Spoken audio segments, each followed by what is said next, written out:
Dr. Michael V. Drake became the 15th president of The Ohio State University on June 30th, 2014. In 2017, Dr. Drake launched the Time and Change strategic plan to further strengthen Ohio State's position as a national flagship public research university.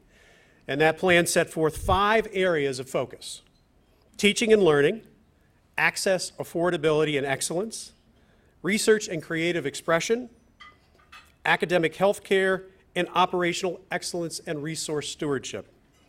Taking up Dr. Drake's challenge to be the best, Ohio State has generated more than $1.5 billion, that's B, billion, in operational efficiencies and innovative funding strategies, and defeated Michigan 4 straight times. Immediately prior to joining Ohio State from July 2005 to June 2014, Dr. Drake served as the chancellor of University of California at Irvine. He also served as a distinguished professor of ophthalmology and education. In 2015, Dr. Drake was appointed to the board of the Rock and Roll Hall of Fame and Museum.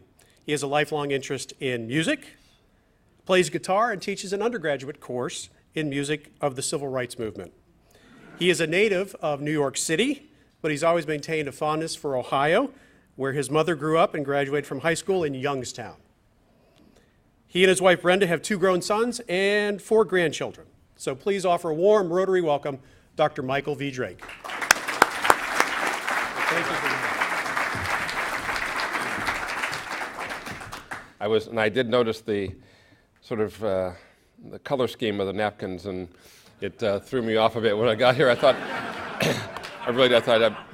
I must have gone to the wrong place. I was going to excuse myself, but I'll overlook that. And in addition to the football victories, we had a wonderful victory over Michigan in the Big Ten ice hockey tournament just a couple of weeks ago. It was a great night, and our men had a great night last night to beat defending national champions Denver to go on to the Frozen Four tournament in 2 weeks. So a round of applause. St. Paul, Minnesota, if you happen to be near St. Paul in a couple of weeks, it'd be a great thing. Actually, they have a 17,000 ticket or seat arena, and the ice hockey is popular enough that the tickets are $300 each. So I'm just mentioning that. I mean, I don't. That is not. I don't. We don't get any of the revenue, but it's a real focus on how popular and exciting it is. And our men and women both made it to the Final Four, the so-called Frozen Four with ice hockey. The women were a little over a week ago, and they made it to the 4 but lost in the first round. Our men start now playing in the semifinals in 2 weeks, and then the finals, and bringing home hopefully another Buckeye National Championship in a little bit. So that's great. So great to have a chance to be here and speak with you about some of the things that we're doing at the university, and we'll have a moment, I hope, for a few questions and answers at the end. But I'd love just to let you know what we're doing, how things are going, and where we believe we're headed. This is a really special time in the university. First, we're very large, as you know. We have about 64,000 students, graduate, undergraduate, put together. And one thing that's great about our class that came in this year, it was the most well-prepared class in its preparation, grades and test scores preparation, but then also the most diverse class that we'd admitted in our history. And we work really hard to do both of those and not to narrow ourselves to one or the other of our missions taking precedence. So that was a great thing. About 53,000 last year. We don't know what the final number is for this year. 53,000, just under 53,000 freshman applicants for the Columbus campus alone. If we looked at this plus our regional campuses, the number will be over 55,000, which is a lot. We had 29,000 applicants in 2011, so we've had a dramatic increase in the number of applicants that we have per place. We have about 7,100 places in the first-year class at Columbus, and so this is about 55,000, 54,000 for that 7,000, so quite a bit of pressure there, and it's a very important thing for us to recognize that that's the case. And I won't go through all the data, but if you looked at other campuses and other places, if you looked at other systems like ours or universities like ours and state populations, this is among the most intense any place in the country. California, so UCLA, let's say, which is #1 in applicants in the country. UCLA would have double this many applicants, maybe a few more. But those students all applied to multiple University of California campuses, and across the 9 campuses, there are many more first-year slots, more like 25, 30,000 first-year slots that 100,000 are applying to rather than our 7. And California is a state of nearly 40 million, 3.5 times the size of Ohio, and so with a state that's 3.5 to 4 times as large, to get double the number of applicants means that the number of applicants per space is really not that much, isn't as much as we have for our own institutions. So we're really proud of that and see this as a great focus on the value that people put on an Ohio State education. Very pleased about that.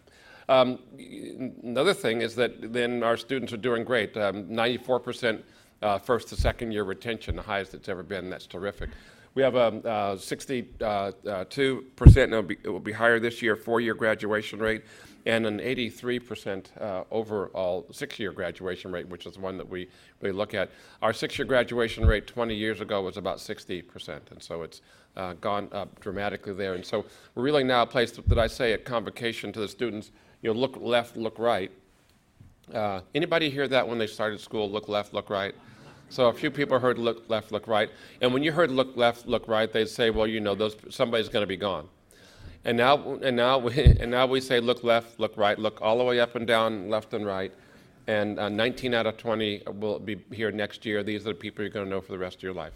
And I really think that's a great thing. And for some, I hear this thing a lot. They say, oh my goodness, look at the admission criteria. They're so difficult, I'd never get in if I were applying today.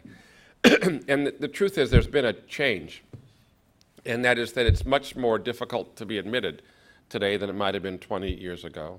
But there's a much greater chance that you'll graduate. And so what happened 20 years ago, 30 years ago, is a lot of people got admitted, and then a relatively small number graduated. Now we admit a smaller number, but almost all of them graduate from us or someplace else. So our alumni out in the world are really those students who we would be admitting today. What they know today is that they have to start kind of focusing themselves when they're in high school. They can't wait to college to start doing their homework, which is what you could have done in 1970 or 1980, and then you kind of found your way through. Now it's the same people, but everybody knows you got to start focusing when you're sophomore, junior in high school to put together a resume. And so the balance is there. So the people who are alumni would have gotten in today, but they would have started working on it a little bit sooner. And yes, I'll just leave it at that. And our students, by the way, look really happy. I want to look, they look really, really happy, and that's a good thing. And I hope you hear this. I hope this is not just true. We all live in little bubbles, and so there's a part of my bubble I like a lot. Many parts I like. One of my favorites is when I see a student, or particularly when I see parents who say that they have a Buckeye as a son or a daughter, I always ask this now because I know what I'm going to hear, is I say, how's their experience? And they say the same thing to me almost every time. Truly 95% of the time they say the same thing, and they use the same word over and over again. And what they say is that my son, my daughter loves her time at the university. And that is the specific word I hear over and over again, and it's a wonderful. So I hear that from the students, but I hear it from parents, which is really, really terrific. I'll say something, I've said this once or twice before to make sure I'm focusing this. We sometimes have tragedies, and we have a lot of students, and they don't all make it through. We'll have an event in a couple of weeks where we will get together with the parents and share the tragedy of having lost a student. I call the parents routinely right when we learn that this has happened, and the most frequent thing that they say to me during that time is thank you. And my son, my daughter, loved his time at your university. It's actually kind of overwhelming to hear that in their darkest moments. They're thinking about this, but I've heard it when people are overjoyed at graduation years later, but also in their worst times. The experience here is really something our students love, which we really like a lot.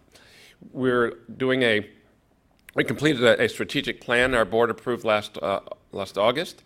And I'd love to share with you some of the things that we're doing in the strategic plan. It's called Time and Change. We'd like that.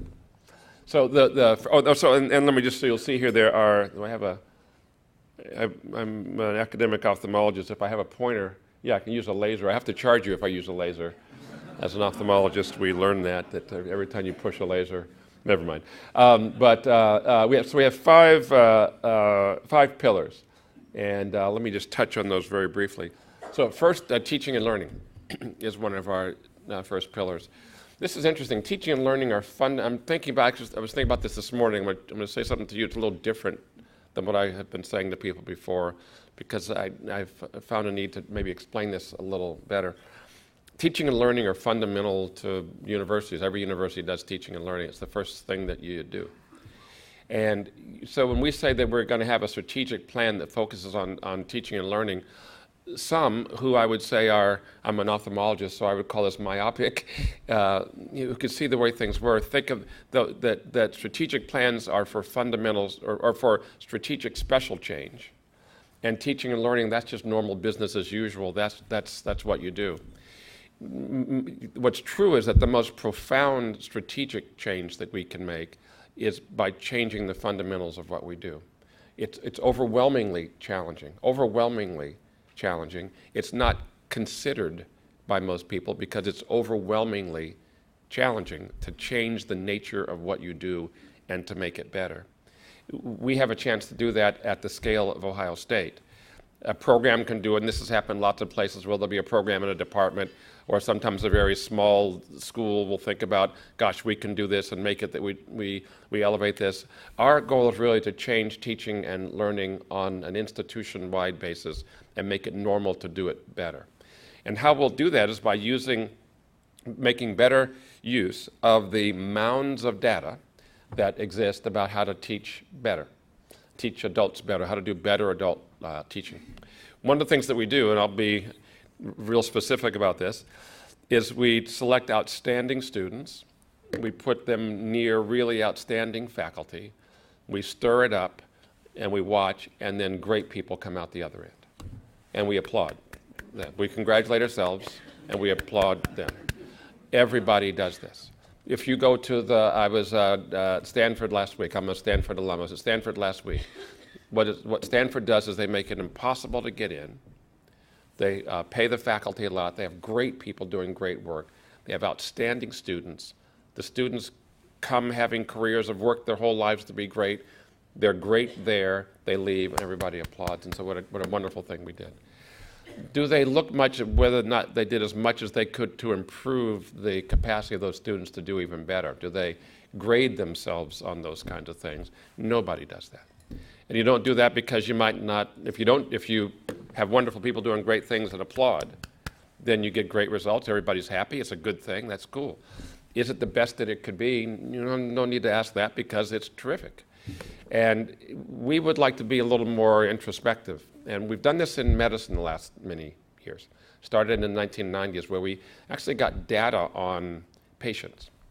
And we said, gee, if 100 people come to you for a gallbladder operation, how many should have that operation be successful? Or you can ask differently, how many should be back at work in a week? How many should have no symptoms in a year, et cetera? 20 years ago, it was heresy to ask, it was frightening against the dogma to ask a question like that, because you might not measure as well as you might be as good as you thought it was going to be. Your patients were happy, and they did about as well as everybody else's patients were doing, and you saved their lives, and they sent you Christmas cards. It was a great thing. Was it as good as it could be? You don't know, because we weren't comparing it to anything else. You had Dr. Jones and Dr. Smith. Both of them were wonderful. Both got great results. How did they compare with what was possible? How did Dr. Jones compare to Dr. Smith?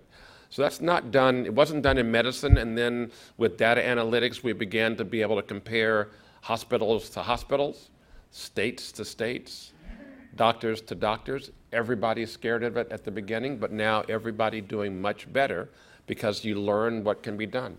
And we'd like to do that with teaching and learning on the scale of an institution as large as Ohio State. It's crazy, but it's really transformational, because what we want to do is we want to be transformational by changing our fundamentals. And I'm very, very excited about that. I teach a class. I've seen how it works when you do it in one class. It's transformational. We'd like to try to do it at scale. Great.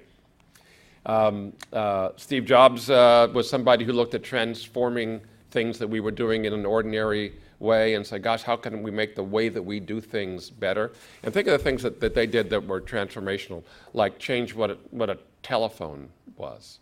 Instead of something on the wall in the kitchen, it became all the things that are in our pockets now, which are unimaginable 20, 30 years ago.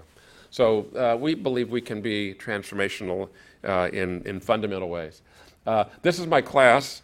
This is fun for me. It's a little dark, so I'm here. This is Jorma Kaukonen, and Jorma was the lead guitarist for the Jefferson Airplane, and then joined a group he still works with now called Hot Tuna, which plays sort of traditional blues and guitar. So Jorma is a wonderful person. He's a member of the Rock and Roll Hall of Fame from his work with Jefferson Airplane all those years ago. He won a Grammy Lifetime Achievement Award for his work with Hot Tuna, so he's really a musical icon. He came and he talked to the students about music and his life in music in the 1960s, music as it's involved with politics and transformation. We had a great time. But that's not why I showed the slide. The slide is because the students all have iPads. And starting a couple years ago, all the students who come to this particular class get an iPad, all the materials on an iPad. So there's no book, we don't give them a piece of paper. I got all of their research, their midterms Sunday night. They came popping up on my iPad. When they would finish it, they'd do it on their iPad, and then they submit it on their iPad. It shows up on my iPad for me to read it. Amazing. And we're going to do that. We do it now for this class. We're going to do it next year for our 10,000 students. All the incoming first-year students, all the students at our regional campuses get an iPad when they arrive on campus. And they keep it for the 4 years they're with us. With cost pressures, we get a discount, but we have to buy them, so we'll do one class at a time. And so first year this year, then first year next year, and so by 4 years from now, all of the students will have their material on iPads, and that'd be great. And there are multiple things that they can do. As I mentioned, the course material, they write on them. And it's fascinating. I watched this year, they get a keyboard and they get a stylus. And when they take notes, they can write or type the notes, whichever they like best. It's been fun for me just to watch. We have 18 students in my seminar. At the beginning, half, 2/3 were typing their notes. Now 80, 90% are scribbling their notes and drawing little things themselves. So draw a little picture, write something, put an arrow to something like that. So interestingly, although they grew up typing and using keyboards, they find a use for the pencil, and particularly if it's an electronic pencil and it works on the computer, that it works nicely for them. So really good things there. This is another thing, just something that talks about these are the different things we'll be doing with the iPads on campus. In addition to the students getting iPads, several hundred of our faculty will get them as well, and we'll have courses for faculty on how to teach using these services. Many people have them already. Most of our faculty have them already, but there'll be a new group that come and that are made available, and then they'll have special courses on teaching and ultimately coding so that you can develop your own apps, which we think will be terrific. So one pillar is teaching and learning. We want to really push the envelope forward there. Another one is access, affordability, and excellence. How many people here have heard anything in the discussion around the country about the affordability of college as an issue? Anybody heard of that or thought about that? It's a real issue. And we understand that. We understand that particularly as we make a college education more necessary, the more necessary we make it, the more affordable we have to make it, because the more necessary it is, the more of a differentiator it is between those who have a college education and those who don't. Let me be the first or the 400th to say that not everybody needs to go to college, and not everybody needs to go to a 4-year college. It's a wonderful thing to do for those who it's appropriate for, but we don't say that's the only pathway forward. We do think it's an outstanding pathway forward, and we do recommend it and celebrate it and want it to be available for everyone who wishes that. And so we want it to be affordable. We want to have broad access, and we want it to be outstanding. We don't want to, you could do any one of those three by compromising the others. We don't want to be compromising any of them. We want to make sure we're excellent, want to make sure that we're affordable, and we want to make sure we have broad access, all working together. One of the ways we're looking at this, we are proud to be part of the ground floor of a thing called the American Talent Initiative. We were organizers of this with 2 other universities and the support of Michael Bloomberg and the Aspen Institute and Ithaca SNR. A group got together and had discussions about 3 years ago, and then that 2.5 years ago, that led to a group of 3 universities, Ohio State, Franklin and Marshall, and the University of Maryland. Actually, it was Britt Kerwin from the University of Maryland system. And we had discussions about what it would be like to really bring this to fruition. We then added to that group 3 other university presidents, the president from Davidson, the president from Princeton, and the president from University of Washington. And we began a series of intense conversations about what it would be like if we were going to create an opportunity for more students to attend colleges like ours. Colleges like ours meant those with a 70% or higher graduation rate. That defines, interestingly, about 9% of the universities in the country. So 91% are below 70% 6-year graduation. I was surprised to hear that, but 9% are above.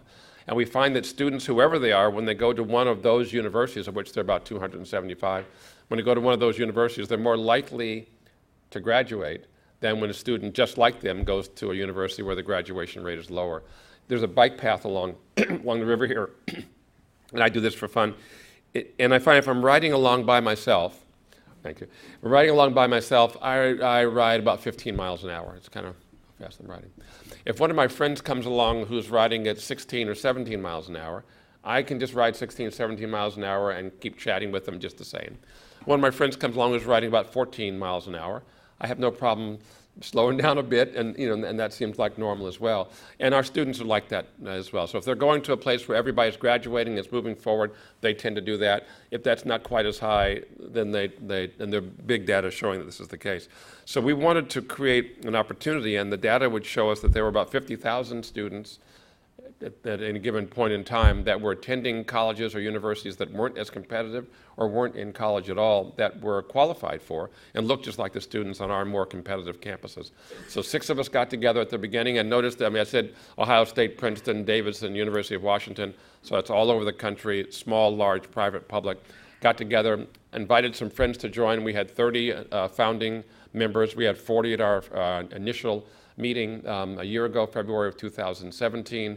We had a meeting in February 2018. We had 96 members there now. Since then, we've crested 100, and there'll be an announcement about that in a little bit. Those 100 universities will be providing $300 million of need-based aid, their own money, a year to students, and we're looking toward doubling the number of universities over the next 2 years who will be working as a part of the American Talent Initiative, and that means doing outreach to support, encouragement, and support through graduation for students from the lower half of the income distribution. So the initiative is to advertise better, recruit better, support better students from the median income and below. We found when we first started this that if you looked at our institutions, 85% of our students came from the upper half of the income distribution and 15% or so came from below. We didn't believe that intelligence or talent was divided like that. There must be something else going on, and we thought we could do a better job to make sure that the half of the students who were only getting 15% of the slots knew more to apply. And what they're doing is applying more, the numbers are going up, and it looks great.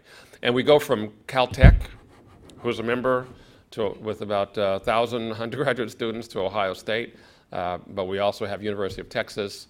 I mentioned Princeton, we have Harvard, Stanford, all the Ivies, Harvard, Penn, Dartmouth, et cetera, all the University of California schools from Florida, Washington, Minnesota, just the entire country represented, small to large, several in Ohio, Dayton, Kenyon, our early Ohio members. So it's really great to have us all coming together and working on this, and it's gaining great steam.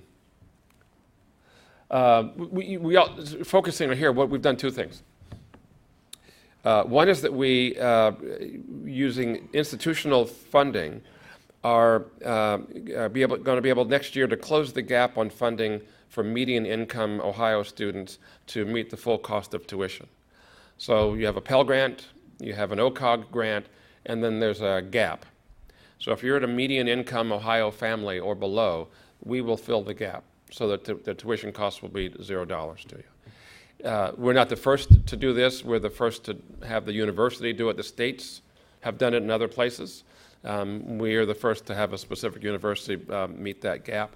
It says that if you have the talent, the focus, and the drive, we'll make it that you maybe you'll have to do something for your room and board and those kind of things and living expenses, but we'll use grants today to cover your tuition costs, because we don't want that to be a barrier to your being able to attend college. So we're really pleased about that. Something else we've done is we've used land grant opportunity scholarships. We go to each of the counties in the state, and we have at least 2 for each county. These are a full ride. Now, I'm talking fast, so what I just said is that we would cover the tuition gap.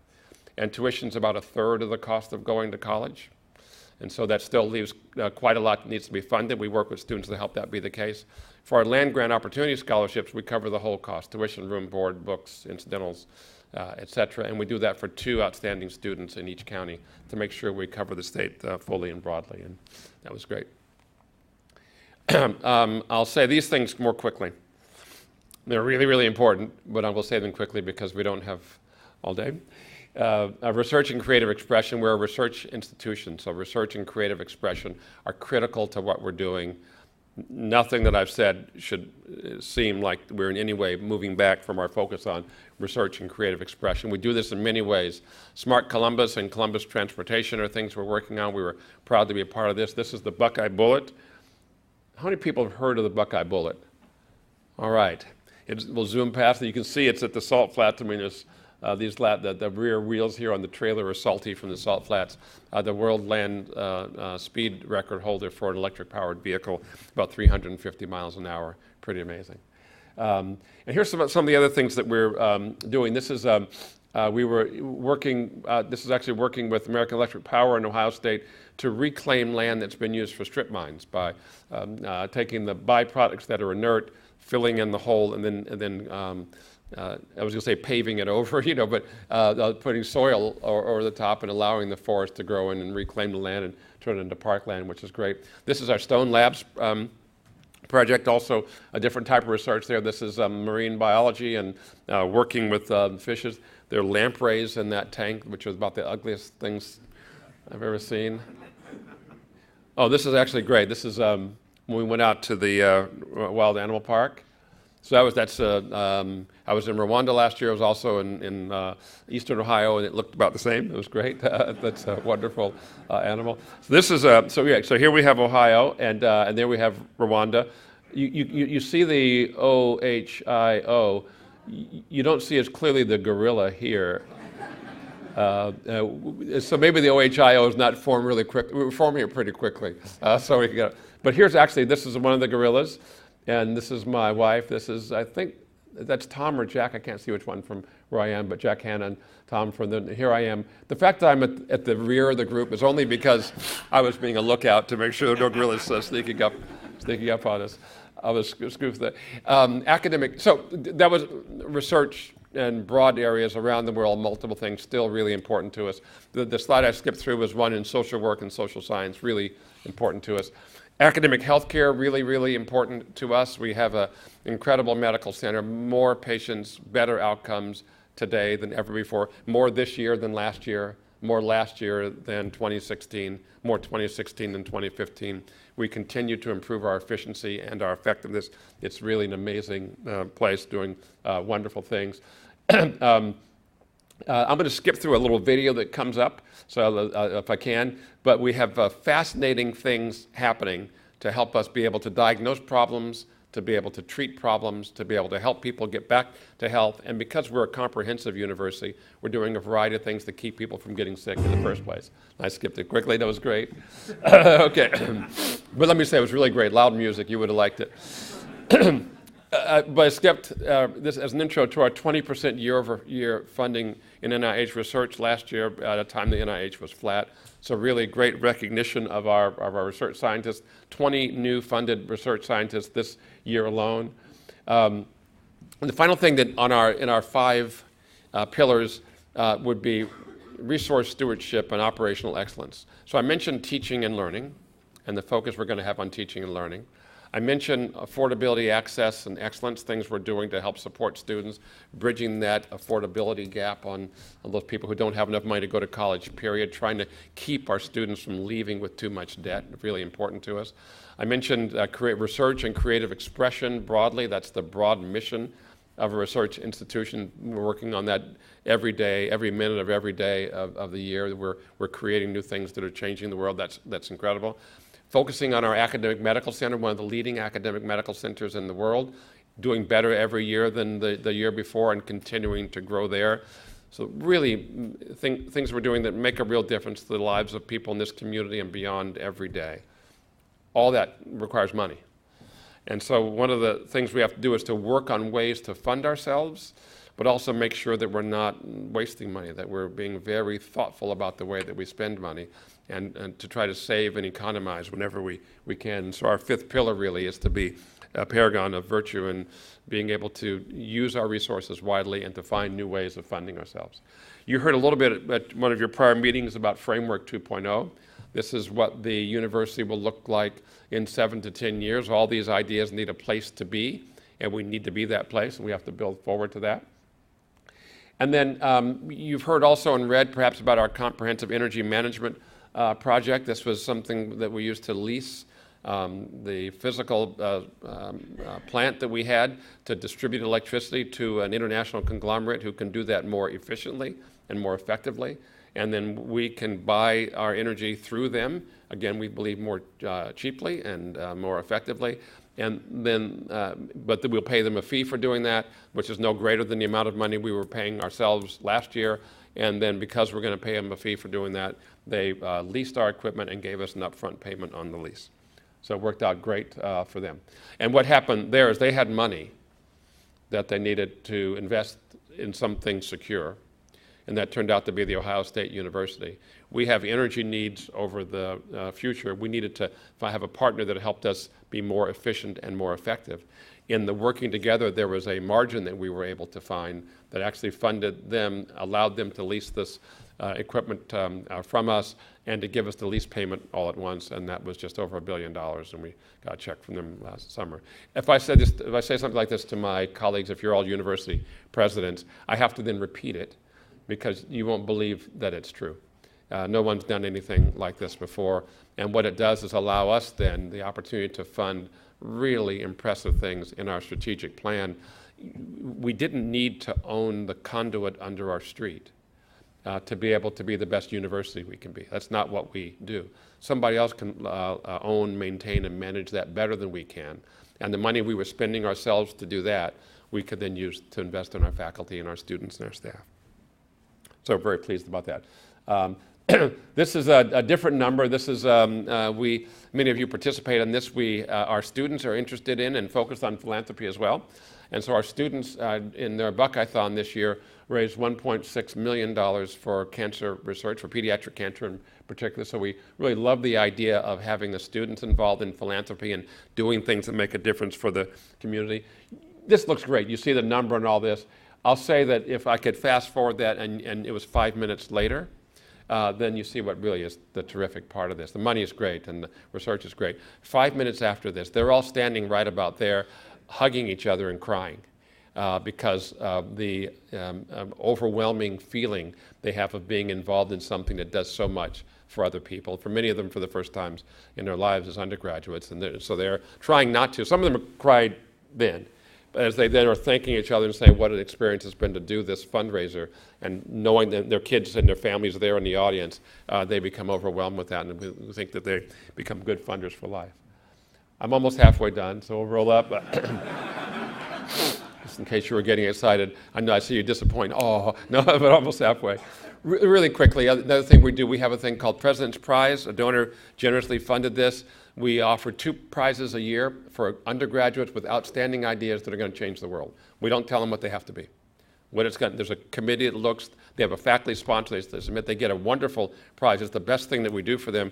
They get a $50,000 living stipend, so that's enough for them to live on and to begin to chew into some of their loans and things. And then they get $50,000 of venture capital to be able to spend on their project. These 2 are working on, oops, I didn't mention, but They're working on a program to educate people with disabilities in science. So a long program won't say, but an incredible thing to say. There are things you can do, even though you're a student or a person with a disability, you can do things in science and have that be something that works for you. And then Anna Sharapatanova, I remember her long name, is working on opioid addiction in communities, on the streets and on the ground, and working on things we can do to really impact the opioid crisis. We're doing great. I mentioned our wonderful sports teams. We have 36 sports teams. And we had a great group of them get to the playoffs this year. Men and women in basketball did well. The women were the Big Ten regular season and tournament champions. I mentioned ice hockey. Both men and women made it to the Frozen Four. And we have many other spring sports coming up. And so it's really great to have our athletic programs doing as well as they're doing. One of my favorite events is coming up in about 6 weeks, which is graduation in the SHU. It's tremendous. Anybody been to graduation in the SHU? Great. So isn't it? It's really like a really tremendous event. Just the speeches and all that, and the degrees. I think that's just the size of our community coming together to celebrate so many people making this transformative change in their life. It's really something I always try to kind of pause and really slow down to appreciate the being there, and what a great thing it is that we're able to do. And let me say, for all of the things that you do to support our institution, the times that you're interested in and you send us things that are supportive and you say, gee, we like what you're doing, that's great. The times we're doing things that are confusing to you and you say, what the hell's going on, whatever.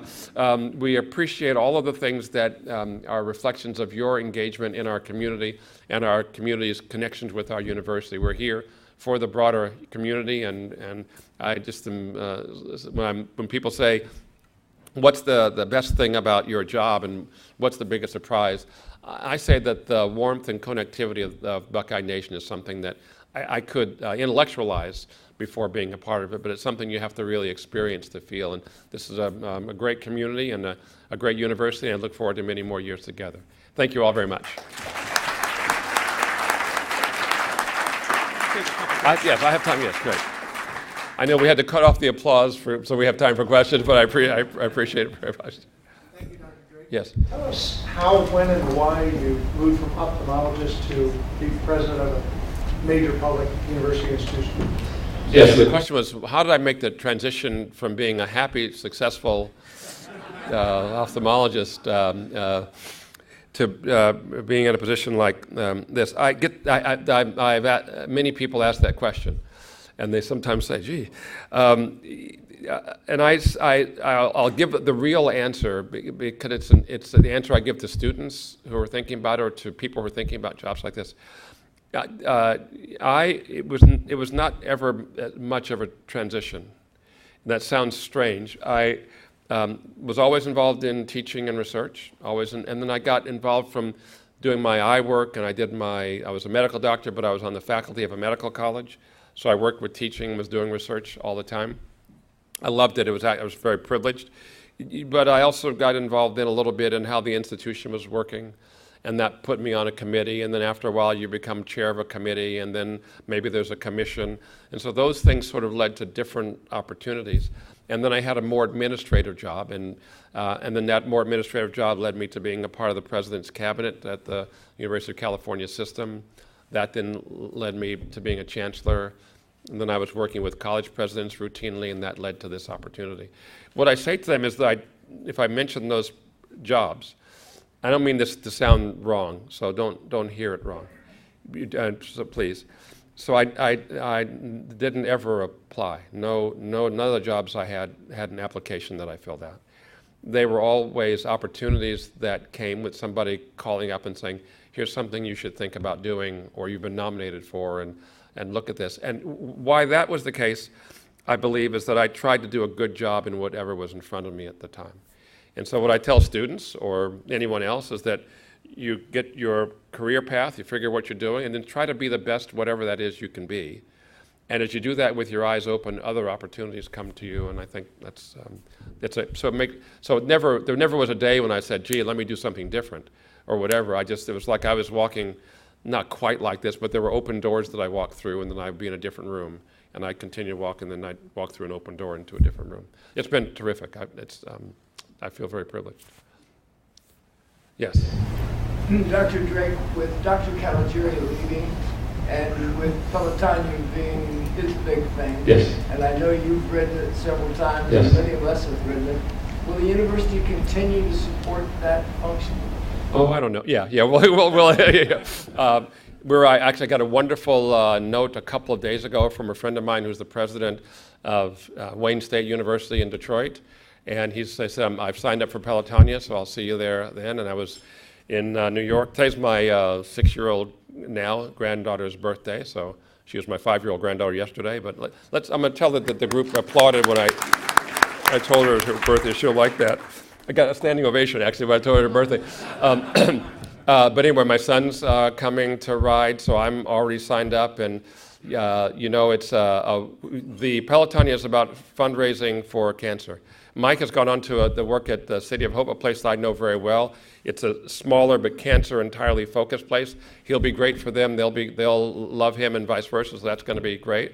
We have a new director of the Cancer Center now, Rolf Pollack, who's terrific. And as far as our hospitals and those things, our January 2018 was the best year we'd ever had, so we continue to move up. Pelotonia, we think this year is going to be bigger than ever, and we're focused on it because really it's one person helped us start it. We appreciate that, but it's really about the 7,000 riders and 3,000 supporters, and then about how many people here, just if I ask, how many people have a conjugal natal family? That would mean parents, children, brothers, sisters, where someone had at some time, parents, children, brothers, sisters, where someone has had a diagnosis of cancer at some time.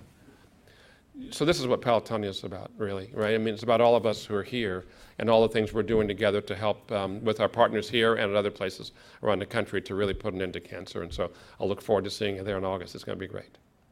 Thank you. I see it's my time. Thank you all so much. Great to see you today. Thank you very much. Great to see you. Wonderful job. Wonderful job. Thank you, Dr. Drake. We appreciate you taking time out of your very busy schedule. And as the parent of 2 Ohio State students, I can say they do love it. Thank you. Thank you.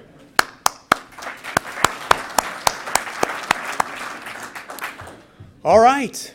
Well, that was a big day. Be sure to come back next Monday, April 2nd. We have Mark Patton. He's the Vice President of Columbus Partnership, and he's going to talk about leadership in the Smart Cities Initiative and Columbus's place in it. So thank you. See you next week.